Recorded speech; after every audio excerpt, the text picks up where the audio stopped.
guys? Hope everyone having a great day. 2008 EVO 10, 2008, 2015. We're gonna be installing an intercooler on it today. There's a lot of different intercoolers you can get.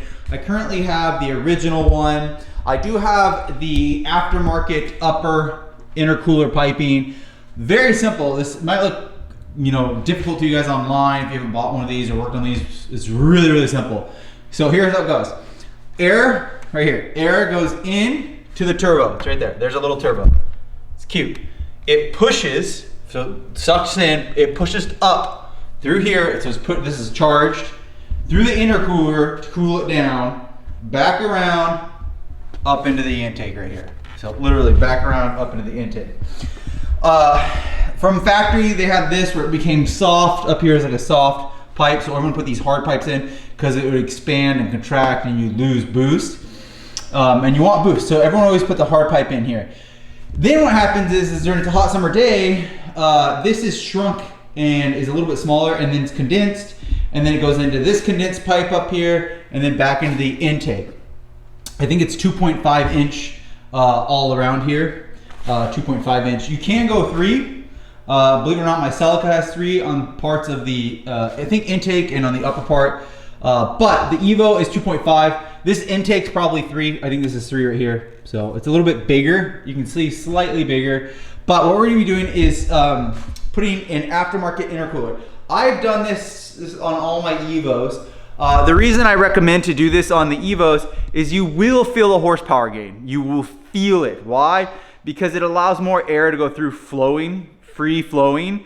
To be honest, if you just do more air, more gas, you go faster. That's what it does. More air, more gas, you go faster. That being said, this is a really simple mod. First things first, you take off the bumper. Now, how did I take off the bumper? On mine, I have my bumper over here and it has these quick release buttons right here. You just push on them and it comes out. On yours, you're gonna have to remove this little plastic shield, remove the 10 millimeters on the top, the 10 millimeters on the side, and then the under plastics. Really, really simple. It's just a lot of them. I think they're 14, so don't hold me accountable on it, but I think they're 14. 14 10 millimeter bolts, then you can remove the front bumper. Huge step that I don't have to do, obviously. While you're removing the bumper, you probably are gonna wanna lift the car, so I have the car on 2 jack stands already from when I've been working on it. And then you're gonna come over here, and once you have the front bumper off, you're gonna see there's a coupler here that goes to the charge pipe up here, and then there's a coupler down here. This is OEM, this is aftermarket. I have not purchased a lower intercooler piping. Lower, that goes up into here, I've not purchased that. Here, another reason why that people do this, real quick, I'm gonna show you, is because this right here is all rubber. That part of that whole intake is all rubber. You guys see that? Again, it's a flexing thing. So what you could do is just buy an aftermarket one with a small rubber and the rest is hard. Most common is the ETS kit. This is the ETS here.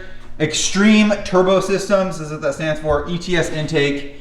The only thing that's not ETS on this is going to be the lower and the lower charge and the intercooler. So my setup's gonna be ETS intake, Extreme Turbo Systems, ETS upper intercooling. Then this is called the Depot brand, but it's the identical same thing as the Mishimoto. How do you know? Because I already owned a Mishimoto. It's the same thing, just buy that one.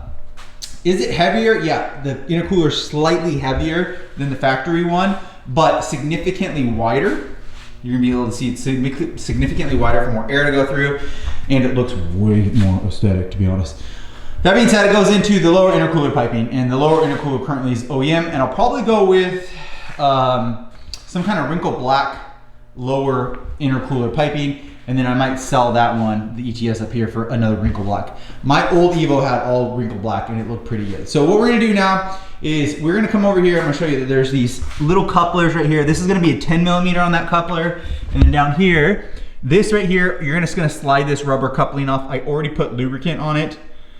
Not coupler, hanger. And then over here, there's gonna be another hanger, and you're just gonna slide that hanger off. See how it's welded though on those? This one has 2 studs that you can screw in, and we'll do that in a second. Okay, once you got this hose clamp off and then this clamp, coupler. There's gonna be 12 millimeter and a 12 millimeter holding that in on the bottom there. And then over here is gonna be another hose clamp, which I'll probably switch all these hose clamps off. I should have bought another black, more aesthetic coupler. I forgot I did it last time. The kit doesn't come with one. Once you have those off down here, this whole thing should come down. Okay, once you have it off, obviously you can see right here that it's disconnected. The way that I do it is I wiggle this back and forth, and I turn it left and right, turn it left and right, and it will come out. But you can see here, these couplers right here, they always seem to stick on here. The OEM one, you might have a little bit of trouble. Wiggle it back and forth, and then look at the grime. My other one did the same thing. Again, this is lighter, but junky. Really unaesthetic, to be honest. And I heard that it will flow significantly less. This is heavier, but way more aesthetic. Better product. It doesn't have lower bolts to mount up. This just pushes against that lower bracket down there so that it doesn't rub, but it should be held in by these little these little aftermarket studs. And then all you do is spiral them in. What you can do is the longer side goes on the up, and then the stubbier side goes on the right, I believe. Yeah, see that right there? So the longer side on the left, the intercooler goes up and then back out the stubbier side, because there are two different sides. When there's no boost connected, this is just a slow car. Big boost leak. That being said, I got off the intercooler, as you guys can see. I am going to use two different clamps that I had lying around. I have a million clamps. These are a little bit more aesthetic. I did clean a little bit of that coupler. It's still not my favorite. We're going to be using the ETS. One of the things I dislike about the ETS is that they make this orange right here. I think they do it because the clamp is made out of something special and they want you to know, but I dislike that about ETS. This should be black ETS. I like this, but it's their signature thing. You know, they do it on everything, that little gum color thing. A lot of people like it, I just don't like it. I like it all black. That being said, look at this is what I said. If you go follow my Instagram, I said, this is you, and then this is the guy she says don't worry about. Look at the difference. Oh man, what a beauty. Definitely worth it. So what we're gonna do is slide that back up on there. We will put the top clamp into right here. Make sure to put your clamp on right there. Then we'll slide it into the holder. This is called a hanger. And then there's gonna be a hanger and then a coupler. It's not a coupler, I'm looking for a different word. But that means that we'll get a slit on both of those, and then we'll slide back on the couplers. And if you were you'd be putting your bumper back on. So let's go ahead and do that now. Okay, we do have a final install, so it is all connected. It does look really, really good. The issue that I forgot to mention is I'm gonna actually show you guys down below. Let me grab my light real quick. I didn't show you, which I should have. Down here, there is a tray that's connected with right up here. See that? I believe it was 4 8mm bolts right up there. And what was happening was this is pushing up against it so the intercooler wouldn't sit flush. This is how it looks flush. This looks good right here. So you're gonna have to remove that. I remember on my last video I did that. I did not do that, and the intercooler sat kind of leaning forward. So make sure that you remove it. This is a really perfect fitment right there. That looks good. So that looks like nice. It's a good job. I did a good job.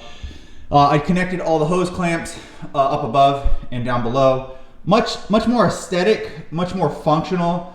And then what I've read is it does increase the power by just without a tune by 10 horsepower. Allows you 10 more horsepower. So I'm gonna title this as a intercooler with 10 horsepower game. You can get tuned and it allows more air to flow through it. I will tell you this, on my EVO 9, so on my EVO 9, I did an intercooler, the engine brand charge pipes, the whole pipe system, and immediately the car felt way better, way more pickup. So that if you are looking for like a how-to mod without a tune, you can just put that on there and it'll allow a little bit more air to flow, and it feels great. The other thing is that you'd probably want to do is an intake. If you do the intake, they do want you to get a tune, so do a tune. But that being said, some just piping like that, it does add horsepower. I think on the engine one with the on the EVO 9, if you do all that and then a catback exhaust, I think you get like 27 wheel horsepower. So that's a big deal. That's a lot. To put that in perspective, I could put a turbo on one of my car, on my like my CELICA, and it only gives you like 80 to 100 horsepower. So that's like 27%. Big increase. So definitely worth a little bit of money that and the sweat labor to put these on. Overall, it's not the hardest thing to install, and it looks way more aesthetic. So we will be doing a separate video for the lower charge pipe, and then I might also replace this with the upper charge pipe. This is aftermarket. Again, now aftermarket, not aftermarket, and then aftermarket. Okay, I'm really happy with how far we've come. So what we're gonna be doing next is, I'm gonna remove that rear motor mount, the part on the lower subframe, so that I can install the motor mount. Once I have that motor mount on, I'm gonna feel good that I can drive the car. I got a couple other things. I'm gonna do a steering wheel. That'll probably be the next video. And then I'm gonna do the fuses. Maybe that'll be next video. I'll talk about those. But I'm really happy with how far this came. Again, let's do a quick recap. So what we've done so far is, number one, we did the hood struts. You have to do this, 10 out of 10, way better. Number two, we did the hoods, the scoops up there, the vents, OEM plus, we just went back to OEM, and then this is matte black, which I like.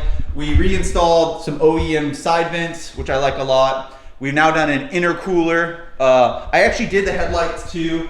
There was no bulbs in there, and now I have bulbs. And also the guy ran a wire, insane. I threw it away already, but he was charging the headlights off the windshield wiper fuse. What in the world? Weird. And anyways, so now the headlights work high and low beam. So there's a low beam. So I did fix that off camera, but the car is coming a lot further than where it was. We have that clutch that's in there. Oh, I did I refilled the T case with fluid. Yeah. What else have I done? That's about it. Oh, I took all the stickers off. You guys remember that? I took all the stickers off. Yeah, that's pretty good. Yeah, de-riced it a little bit. So I'm happy with where we've come so far. Let's get this thing fixed up, put the motor mount back on, do the little things, and get this thing back on the road. And then we'll see if we're gonna do a 5-speed transmission rebuild and a tune. I'm definitely gonna paint the OEM wheels black, and I'll show you guys how to do that. I'm really good at doing that, painting it. I'm not gonna powder coat them just because of cost. But yeah, make sure to like, subscribe, swing by MITSUBISHI.com. I hope you guys enjoyed this video. Super easy install for the front mount intercooler on a 2008 to 2015 EVO, Mitsubishi EVO. You can do this on an MR and a GSR, same thing, same. Like, subscribe, swing by my website, MITSUBISHI.com. I'll see you guys on the next video.